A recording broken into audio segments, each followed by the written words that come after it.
Recently join అయ్యారండి. Palasa కాసిపోగా ఎస్హెచ్ఓగా charge తీసుకోవడం జరిగింది. సో ఇక్కడికి వచ్చినాక నాకు కనిపించే మెయిన్ సమస్య ఇక్కడ కొంచెం ట్రాఫిక్ సమస్యలు ఉన్నాయి.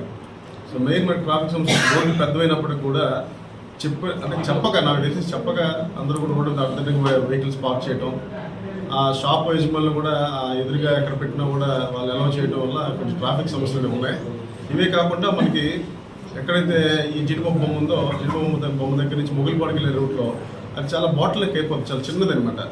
అక్కడి నుంచి డబుల్ రోడ్ వెళ్ళి అక్కడికి వెళ్ళేసరికి కొంచెం కంజెస్టెడ్ ప్లేస్ అయిపోతుంది.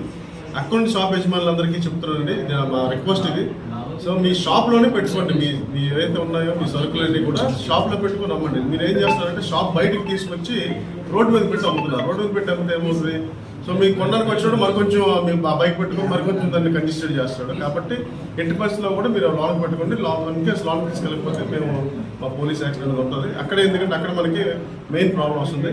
సో ఇవి కాకుండా ఈ ట్రాఫిక్ సమస్య మీద ఇంకా మేము కొంచెం సిబ్బంది కూడా పెంచుతాం. ఇప్పుడు మీరు ఇచ్చిన సజెషన్ ప్రకారం నేను ఆ ప్లేస్లో ఏవైతే ఉన్నాయో స్పీడ్ బ్రేకర్లు కానీ లేకపోతే ఎక్కడైనా మెన్ పోస్ట్ చేయాల్సిన ప్లేస్ ఉంటే అవి కూడా నేను చేయిస్తాను. సో అదర్ క్రైమ్కి సంబంధించినంత వరకు అయితే ప్రస్తుతానికైతే క్రైమ్ కొంచెం కంట్రోల్లో ఉంది, జస్ట్ ఈ మధ్య ఇంక్రీజ్ అవుతుంది. సో అవి కూడా మేము నిఘా పెట్టుకుంటున్నాం. ఎట్టి పరిస్థితుల్లో కూడా దాన్ని కూడా కంట్రోల్ చేస్తాం. సో ఎవరైనా ఇంట్లోంచి ఏదైనా క్యాంపులకి వెళ్ళినట్టయితే, లాంగ్ టైం వెళ్ళినట్టయితే, ఒక రోజు కానీ 2 రోజులు దాటి వెళ్ళినట్టయితే మా దగ్గర LHMS అని చెప్పేసి ఒక సాఫ్ట్వేర్ ఉంది. సో మీరు మాకు కాల్ చేసినట్టయితే మేము ఫ్రీ ఆఫ్ కాస్ట్కి మీ ఇంట్లో వచ్చి ఒక కెమెరా పెట్టుకుంటాం. సో దాన్ని కెమెరా పెట్టుకొని నిఘా పెట్టుకుంటాం. సో మీ ఇంటి మీద మా నిఘా ఉంటుంది కాబట్టి మనకి ఫర్దర్ ఎటువంటి అంటివిడెన్స్ జరగకుండా మేము కంట్రోల్ చేయడం అవుతుంది. కాబట్టి అది ఉపయోగించుకోండి. సో అది కాకుండా మీ దగ్గర ఇంకేమైనా సమస్య ఉంటే నా దగ్గర డైరెక్ట్గా వచ్చి చెప్పచ్చు.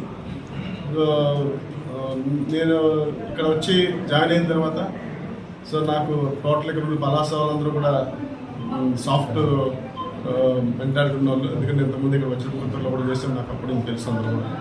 సో అదే ఉంటారని అనుకుంటున్నాను. సో అందరూ మాకు కోఆపరేట్ చేయాలి. పోలీస్ కోఆపరేట్ చేస్తే మేము కొంచెం మీకు సేవ చేసే రీతిలోనే ఇక్కడికి వచ్చాం. సో మీకు సేవ చేసే అవకాశాన్ని మాకు కల్పించండి. సో అందరూ కూడా యాజ్ పర్ లాకు బైండ్ అవరైనట్టయితే సో అందరి లైఫ్లో కూడా బాగుంటాయి, మన వల్ల ఇంకొక అన్యాయం జరగదు. సో కాబట్టి అందరూ గుర్తుపెట్టుకొని మీరు చెప్పింది మీరు చేయండి. సో థ్యాంక్ యూ అండి, థ్యాంక్ యూ అన్నారు. మెయిన్ తల్లిదండ్రులు కూడా చెప్తానండి, మేము గమనించింది ఏంటంటే ఇప్పుడు కాలేజీకి వెళ్ళే పిల్లలకి మీరు బైక్లు ఇస్తున్నారు.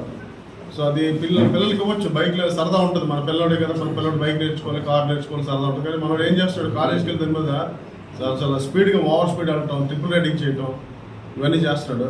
మీ పిల్లడు మీ బైక్ తీస్తే పర్లేదు, మీ బైక్ మీద ఇంకొక ఇద్దరు ఎక్కించుకొని వేరే వాళ్ళు ఎక్కించుకొని తిరుగుతున్నాడు, అది చూసుకోండి. ఎందుకంటే మీ ఆస్తికి మీ వారసులు ఉంటే పర్లేదు, మీ ఆస్తికి వేరే వాళ్ళు వారసులు వాడుతున్నారు. అది కొంచెం మైండ్లో పెట్టుకోండి.